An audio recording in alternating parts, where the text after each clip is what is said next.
민수기 22장. 이스라엘 자손이 길을 떠나 모압 평지에 진을 쳤다. 그것은 요단강 건너 곧 여리고 맞은편이다. 십볼의 아들 발락은 이스라엘이 아모리 사람에게 한 모든 일을 보았다. 모압 사람들은 이스라엘 백성의 수가 대단히 많아서 몹시 두려워하였다. 모압 사람들은 이스라엘 자손이 나타난 것 때문에 두려워하였다. 모압 사람들이 미디안 장로들에게 말하였다. 이제 이 큰 무리들이 우리 주변에 있는 모든 것을 먹어치우고 있습니다. 마치 소가 들판에 풀을 뜯어 먹듯 합니다. 십볼의 아들 발락은 그 당시 모압의 왕이었다. 그는 부올의 아들 발람을 불려오려고 사신들을 부돌로 보내어 말을 전하게 하였다. 그때 발람은 큰 강가, 자기 백성의 자손들이 사는 땅 부돌에 있었다. 발락이 한 말은 다음과 같다. 한 백성이 이집트에서 나와서 온 땅을 덮고 있습니다. 드디어 바로 나의 맞은편에게까지 와서 자리 잡았습니다. 이제 오셔서 나를 보아서 이 백성을 저주하여 주시기 바랍니다.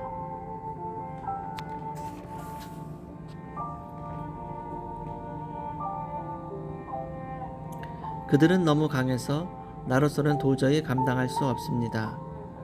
그렇게만 해주신다면 나는 그들을 쳐부수어서 이 땅에서 쫓아낼 수 있을 것입니다. 그대가 복을 비는 이는 복을 받고 그대가 저주하는 이는 저주를 받는다는 것을 나는 알고 있습니다. 모압 장로들과 미디안 장로들은 길을 떠났다. 그들은 복제를 가지고 갔다. 발람에게 이르렀을 때에 그들은 발락이 자기들에게 한 말을 전하였다.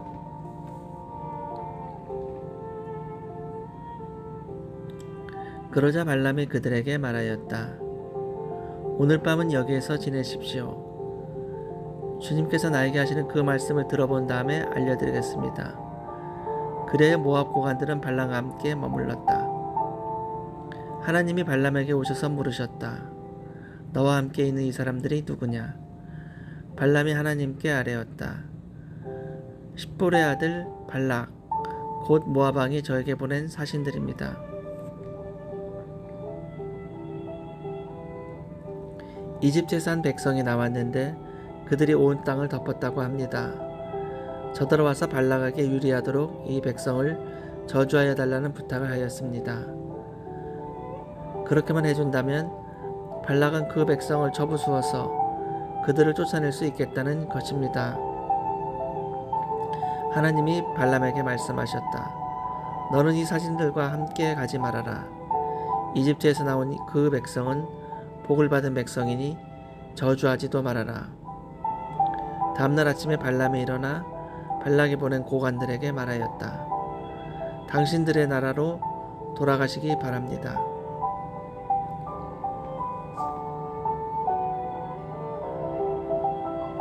주님께서는 내가 당신들과 함께 가는 것을 허락하지 않으십니다. 그리하여 모압 고관들은 일어나 발락에게로 돌아가서 보고하였다. 발람이 우리와 함께 오기를 거절하였습니다. 발락을 사람들은 더 보냈다. 수도 눌리고 처음 갔던 이들보다 직위도 높은 사람들이었다. 그들이 발람에게 가서 말하였다. 십볼의 아들 발락이 말합니다. 아무것도 거기 꺼리끼지 말고 나에게로 오시기 바랍니다. 내가 그대에게 아주 후하게 보답하겠고 또 그대가 나에게 말씀하는 것이면 무엇이든지 하겠습니다. 꼭 오셔서 나에게 좋도록 저 백성에게 저주를 빌어주시기 바랍니다.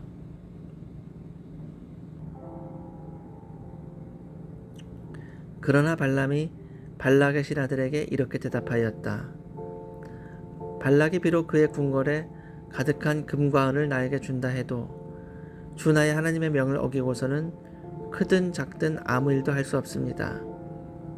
그대들은 오늘 밤은 이곳에서 묵으십시오. 주님께서 나에게 무엇을 더 말씀하실지 알아보겠습니다. 그날 밤에 하나님이 발람에게 오셔서 말씀하셨다. 이 사람들이 너를 부르러 왔으니 너는 일어나 그들과 함께 가거라. 그러나 내가 너에게 하는 말만 하도록 하여라. 발람은 아침에 일어나 자기 나귀의 안장을 얹고 모압 고관들을 따라서 길을 나섰다. 그러나 그가 길을 나서는 것 때문에 하나님이 크게 노하셨다. 주님의 천사가 그의 대적자가 되어서 길에 서서 가로막았다. 발람은 자기 나귀를 탄 채로 있었고 그의 두 종이 그와 함께 있었다. 나귀는 주님의 천사가 칼을 빼어 손에 들고 길에 선 것을 보고 길을 벗어나 밭으로 들어갔다. 발람은 나귀를 때려 다시 길로 들어서게 하였다. 그러자 주님의 천사가 이번에는 두 포도원 사이에 좁은 길을 막아섰다. 길 이쪽에도 담이 있고 길 저쪽에도 담이 있었다. 나귀는 주님의 천사를 보자 이쪽 벽으로 몸을 바짝 붙여 발람의 발을 벽에 긁히게 하였다. 그러자 발람이 나귀를 한 대 더 때렸다. 그때 주님의 천사가 앞으로 더 나아가 오른쪽으로도 왼쪽으로도 피할 수 없는 좁은 곳에 섰다. 나귀는 주님의 천사를 보고는 발람을 태운 채로 주저앉았다. 발람은 화가 나서 지팡이로 나귀를 때렸다. 그때 주님께서 그 나귀의 입을 여시니 그 나귀가 발람에게 말하였다. 제가 주인 어른께 무슨 잘못을 하였기에 저를 이렇게 3번씩이나 때리십니까?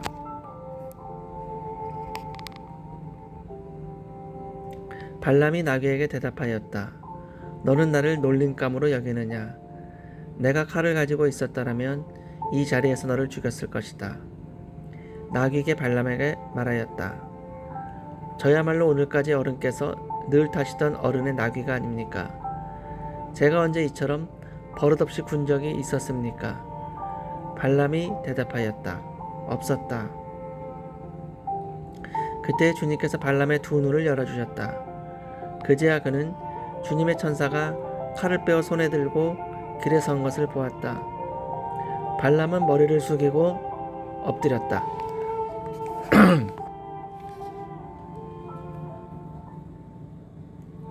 주님의 천사가 그에게 물었다. 너는 왜 너의 나귀를 이렇게 3번씩이나 때리느냐? 내가 가서는 안 될 길이게 너를 막으려고 이렇게 왔다. 나귀는 나를 보고 나에게서 3번이나 비켜섰다. 다행히 나귀가 비켜섰기에 망정이지 그렇지 않았더라면 내가 나귀는 살렸겠지만 너는 분명히 죽었을 것이다. 발람이 주님의 천사에게 말하였다. 제가 잘못하였습니다. 천사께서 저를 만나시려고 길에 서 계신 것을 몰랐습니다. 제가 가는 것이 잘못이면 저는 되돌아가겠습니다. 주님의 천사가 발람에게 말하였다. 저 사람들하고 같이 가거라. 그러나 너는 내가 말해주는 것만 말하여라. 그래야 발람은 발락이 보낸 고관들과 함께 갔다. 발락은 발람이 오고 있다는 소식을 듣고 그를 맞이하러 그의 영토가 끝나는 아르논강 경계에 있는 모압의 한 성읍까지 나아갔다. 발락은 발람에게 말하였다. 내가 당신을 불러오려고 사신을 보내고 또 보내지 않았습니까? 어찌하여 곧바로 나에게 오지 않으셨습니까? 내가 당신을 존귀하게 대접할 능력이 없다고 생각하셨습니까? 발람이 발락에게 대답하였다. 보십시오. 이렇게 제가 임금님께 왔습니다. 그러나 제가 무슨 말을 할 수 있겠습니까? 하나님이 저의 입에 넣어주시는 말씀, 그것이 무엇이든지 저는 그것만을 말하겠습니다. 발람은 발락과 함께 갔다. 그들은 후손 마을까지 갔다.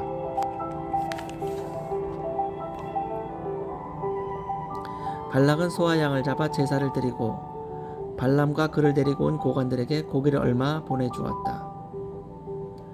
다음날 아침이 되니 발락은 발람을 데리고 바알 신당으로 올라갔다.